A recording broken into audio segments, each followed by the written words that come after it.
A Substance Abuse and Work Guide. Chapter 1. Substance Abuse at Work Guide. Substance abuse in the workplace. Substance abuse in the workplace includes alcohol, recreational drugs, prescription drugs, and over-the-counter medications. It's not just the sensational drugs like grass and cocaine that cause problems at work. Many legal drugs like tranquilizers, mental health drugs, even caffeine and nicotine cause significant disruptions and problems. Alcohol is the most abused intoxicant at work. It's not just being impaired that affects work but the overall state of the alcoholic, who is generally sickly and depressed. The current trend is that alcohol dependence is not the employer's business unless it's affecting work performance, absenteeism, moodiness, apathy, so as long as the employee does his job. If the individual goes to the boss and asks for help, you can help him seek treatment, but until then, keep your nose out of a worker's personal life. The AMA and the ADA define alcoholism as a disease and even a disability in some cases, which flies in the face of common sense, which says these are just a bunch of weak individuals who create their own misery. It ain't exactly like cancer, something beyond their control. If an employee is drinking and starting to act tipsy at work, recommend him to your employee assistance programs if you have one. If not, talk to him. Warn him that the quality of his work is suffering. Tell him you'll help him kick booze if he wants to. That's the best you can legally do short of firing him for incompete. The federal government agency, the National Institute of Drug Awareness/NIDA, is the governing authority battling drug abuse through treatment and education. Public policy relating to drugs is based on the Federal Drug-Free Workplace Act/DFWP of 1968, which made any employer with a government contract over $25,000 responsible for substance abuse among his employees, which meant they had to inform them that drug abuse on the job was illegal, educate them, make treatment available for employees with addiction problems, and discipline them when necessary. It's not only a legal problem, it's a safety issue. Many accidents are caused by substance abuse, and many production hours lost or wasted away by intoxicated employees either doing sloppy work, negative work that has to be undone, or no work at all. Whereas once it was a hidden problem, the trend now in liberated companies is that employers are encouraging their employees to admit their problems openly without fear of discipline so they can get professional help whilst keeping their jobs. In some companies, there's a subculture of drug abuse. They either get high during the shift or have a few drinks at lunch, then drink on the job later and continue on after work. These things go on unchecked until there's some kind of serious accident or illness due to abuse. Often, the situation can go on for years as the old school continues about its old way of doing things, a couple of drinks to go along with the job. You can generally tell when someone has a substance abuse problem because they look unhealthy, may act tired or dazed, make excuses for tardiness and absence, may shake, have an unkempt appearance, sporadic withdrawals from people, moodiness, apathetic attitude, decrease in job production, general crankiness and impatience, and on the other side, when they catch a buzz, they all of a sudden get jovial and excessively happy for no apparent reason. I believe there's extremism on both sides. The federal government's National Council on Alcoholism and NIDA have a no-tolerance policy in the workplace when the facts are that at least half, if not more, of all workplace environments engage in some manner of drinking or smoking pot, etc. at some point in time, not to mention all the prescription drugs used which numb the mind, plus caffeine and nicotine, which could cause adverse reactions which affect work performance. Naturally, common sense must prevail. If you're driving a forklift or a train, you don't get high on the job. If you've been working on a computer for 10 hours straight and catch a quick buzz, what's the harm except maybe some lost work? But sometimes intoxicants enhance creativity and performance. Some people get high to relieve the boredom of repetitive, tedious jobs, to pass the time, to make them go better. Personally, I do a lot of my writing while high on something, either booze or drugs. I don't think I could handle 10-hour stints day after day unless I got high in the process. If there isn't a safety issue involved in a menial task like pounding nails to put in a floor, or in my case, pumping out information books, what's the big deal except for the litigation your company faces if you screw up while intoxicated? Substance abuse in the workplace will never go away. A couple of guys doing construction on a Saturday afternoon are inevitably gonna buy some beer and drink it. There are currently two extreme sides, no middle ground. It's not gonna stop. That's human nature. It's when people violate safety conditions or set out on a path of self-destruction that the company must be particularly vigilant about. Other than that, people will always catch a buzz on the job just to make all the mundane routine days go that much better and also to close business deals by wining and dining clients.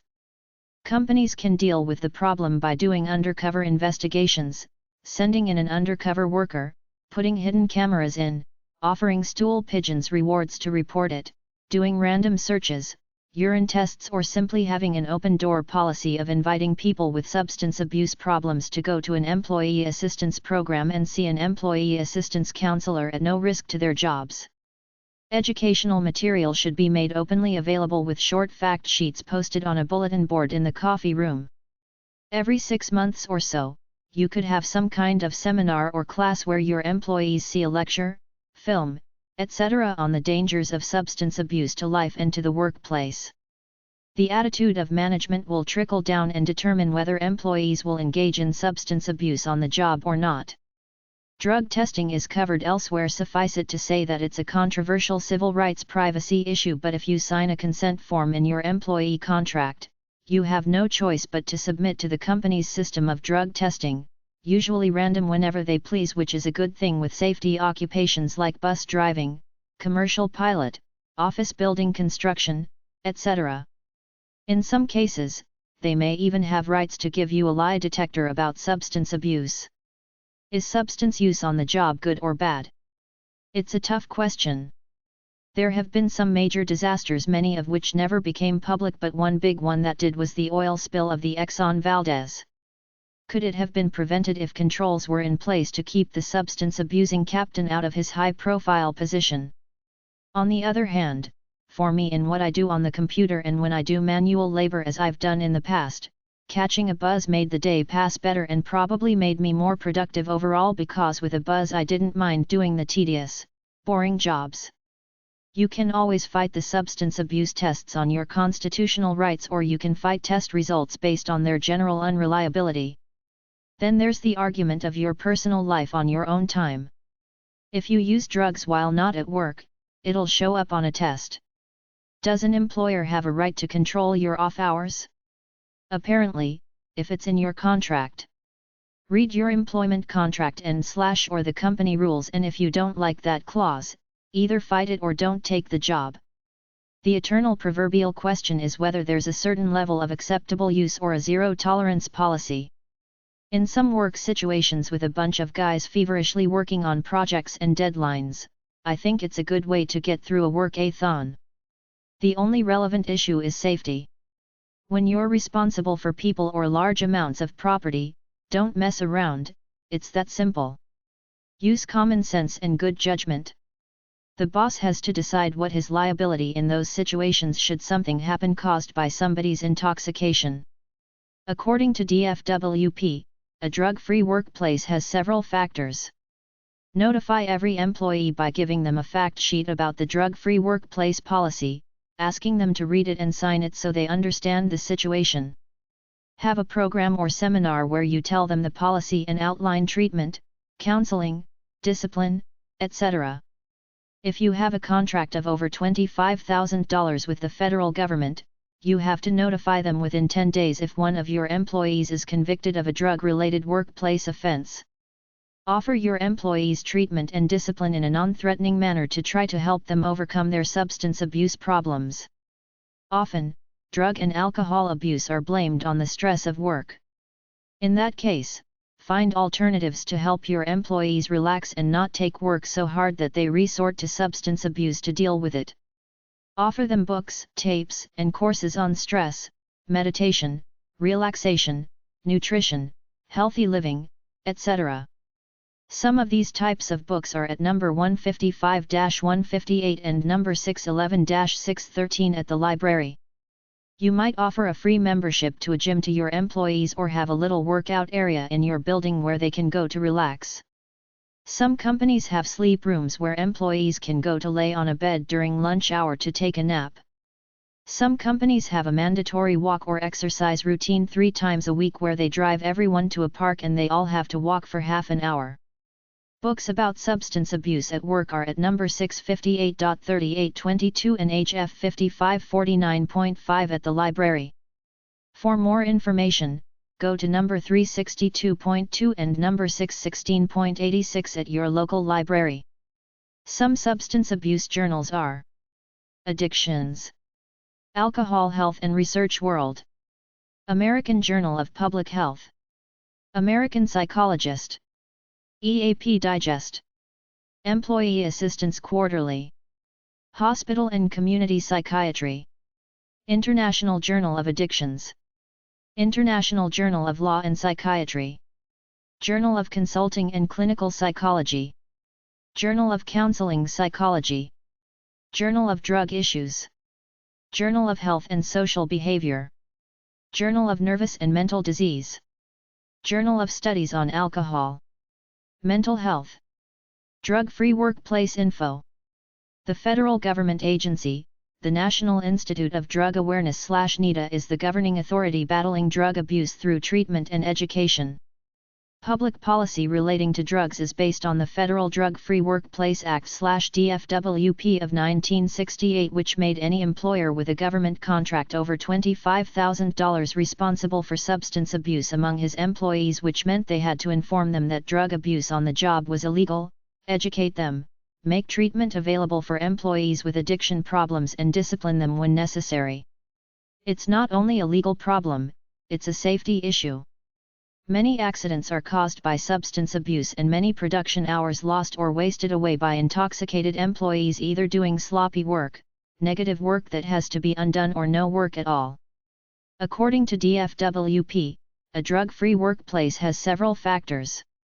Notify every employee by giving them a fact sheet about the drug-free workplace policy, asking them to read it and sign it so they understand the situation. Have a program or seminar where you tell them the policy and outline treatment, counseling, discipline, etc. If you have a contract of over $25,000 with the federal government, you have to notify them within 10 days if one of your employees is convicted of a drug-related workplace offense. Offer your employees treatment and discipline in a non-threatening manner to try to help them overcome their substance abuse problems. Often, drug and alcohol abuse are blamed on the stress of work. In that case, find alternatives to help your employees relax and not take work so hard that they resort to substance abuse to deal with it. Offer them books, tapes, and courses on stress, meditation, relaxation, nutrition, healthy living, etc. Substance abuse at work resources. Go to the Human Resources section of any company or organization with a website to see their substance abuse at work policy. Books about substance abuse at work are at number 658.3822 and HF 5549.5 at the library. For more information, go to number 362.2 and number 616.86 at your local library. Drug-Free Workplace Hotline. 800-843-4971. drugfreeworkplace.org. dol.gov/workingpartners, drug-free workplace small business workplace kit. workplace.samhsa.gov, the prevention and treatment of drug abuse in the workplace. dol.gov/dol/asp/public/programs/drugs.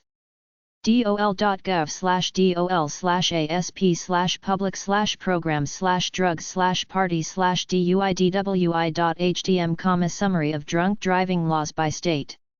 Publications.usa.gov. drugfreeidaho.org, drug-free workplace programs. businesslink.gov.uk, a guide to dealing with drug abuse at work. dol.gov/workingpartners/welcome.html, working partners for an alcohol and drug-free workplace. drugtestingusa.com, drug testing and drug-free workplace. trinityworkcare.com/soupstanc.htm, Trinity Workcare employee assistance programs. Drug abuse helpline. 800-662 Help. National Clearinghouse for Drug and Alcohol Information. POB 2345. Rockville, Maryland 20847. 800-729-6686.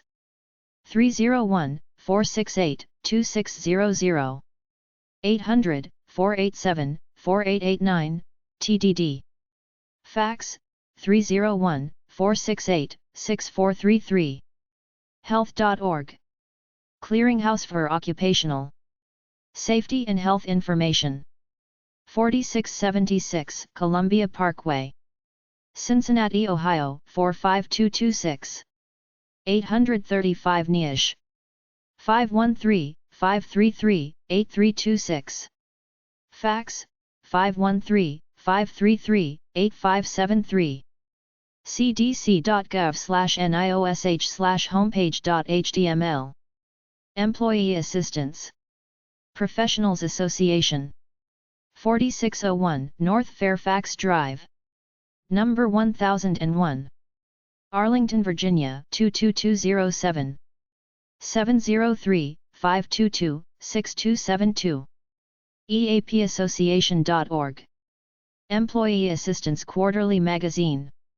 Employee Assistance Society of North America. 708-383-6668. easna.org. Employee Assistance Program/EAP. Employee assistance programs are programs employers put into place to help workers and their immediate families in dealing with personal, emotional, mental health and substance abuse programs for three main reasons: to make themselves look like a benevolent company which cares about its workers, to save money by keeping workers who they have a vested interest in after having trained them plus all the experience these workers have, to protect themselves from possible negligence or unsafe workplace lawsuits. An Employee Assistance Program, EAP, also known as an Employee and Family Assistance Program, EFAP, is geared to help employees with personal problems that affect their work performance by providing a confidential counseling service both for employees who want to use it on their own and employers who order problem employees to use it. EAPs are simply part of the business model that strives to take care of workers with the presumption that healthy, well-adjusted workers are more productive and relaxed in the workplace. People can have problems both at work or in their personal lives. The cause is irrelevant. When it affects work, it's the company's business. EAPs were started to help with the resolution of problems that are affecting work, whatever their cause. Some EAPs go beyond the mental health counseling basics to encompass services to help employees in their lives such as retirement planning, career counseling for laid-off workers, healthy lifestyle education, nutrition education, financial planning, etc. The way EAPs work in general is that the telephone number is made available to all workers by either having it posted on the wall or included with the employee's paycheck or something like that. If a worker feels like he needs service, he calls the confidential number and is connected to a referral agent, generally a health professional, human resources employee or a counselor. This person defines the exact nature of the problem and decides how to proceed from there, where to refer the person. Big companies might have their own counselors on staff. Smaller companies contract with a mental health counseling company who do their EAP work for them. They say the record is confidential, meaning your boss or the personnel department of your company will not get it, but I tend to be suspicious of this claim since it's the company who's paying all the bills. Beyond the self-referral route, a supervisor can give an informal referral where he recommends the worker enroll in the EAP to try to shape up, or a formal referral where the employee is put on disciplinary action and participation in the EAP is part of the requirement. The EAP information may or may not appear in the individual's personnel file depending on the company and the situation. The main services offered by EAPs are as follows: personal problems, relationship issues, family issues, substance abuse, stress, balance in life, depression, anxiety, mental illness, anger/violence management, harassment, grief due to loss, Financial problems. Legal problems. What makes an EAP successful is the fact that it's there to help employees and not to spy on them or certify them as crazy and not suitable for work at the company. Everything is supposedly kept confidential. The quality of EAP providers varies immensely. As a company, do your homework before hiring an EAP provider. Find somebody with proven experience who handles virtually the entire spectrum of services generally defined by the concept of EAPs. What type of fee structure would you use? A monthly flat fee regardless of usage, a flat fee per session, or regular billing for every service rendered? The way it usually works is that the company publicizes their EAP so that all employees know it's there if they want to go on their own voluntarily without telling the boss about it, or the boss might talk to an employee, tell them they look down, not like their usual selves, and suggest, not order because that's illegal, that they might consider talking to a counselor at the EAP. Before you formally order someone to the EAP, their work and/or demeanor has to be slipping real bad, and you should talk to your lawyer before you do it, because by referring an employee, you are defining him as disabled, therefore protected by the ADA, and you are also potentially invading his privacy, so tread lightly. Offer a recommendation but don't order visits to the EAP. EAPs have the power to give employees leave of absences from work while being treated. EAP websites: ncadi.samagency.gov/workplace/fedagencies/employee_assistance_programs.aspx. eapweb.com, Employee Assistance Resources Center. southerneap.com, Southern Employee Assistance Programs, Inc. eap.partners.org. act-eap.com. publications.usa.gov. eap-association.com. eapconsultants.com.